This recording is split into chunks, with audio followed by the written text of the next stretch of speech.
உலகத்துல இருக்கிற எல்லா ஜீவராசிகளும் ஓய்வெடுக்கிற நேரம். ஆகம விதிப்படி ஆலயம் தொழுதலும் வழிபாடும் இரவு நேரத்துல செய்யக்கூடாது. ஆனா ஒரு சில இரவுகளை நம்ம முன்னோர்கள் புண்ணிய இரவுகளா குறிச்சு வச்சிருக்காங்க. அந்த நாட்கள்ல மட்டும் கோவில்கள்ல இறை வழிபாடு நடத்த விதிவிலக்கு இருக்கு.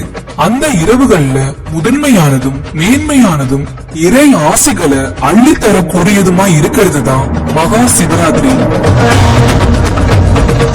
உலக வாழ்வுல இருந்து விலகி நின்று இறை சிந்தனைக்கான விழிப்பு நிலையை அடையிறத நோக்கமா வச்சு உருவாக்கப்பட்ட நாள் தான் மகா சிவராத்திரி. இந்த மகா சிவராத்திரி நாள்ல நடந்த அற்புதங்கள் என்னென்ன, அந்த அற்புதங்களுக்கு பின்னால ஒளிஞ்சிருக்கிற தத்துவங்கள் என்னன்னு இந்த பதிவுல பார்க்கலாம். சிவராத்திரி அன்னைக்கு சிவாலயம் போறவங்க வீடியோக்கு ஒரு லைக் பண்ணுங்க. குலதெய்வம் கோயிலுக்கு போறவங்க எந்த ஊர்ல உங்க குலதெய்வம் இருக்குங்கிறத கமெண்ட்ல சொல்லுங்க. ஈசன் அருவமான ஒளியாவும் அருவுருவ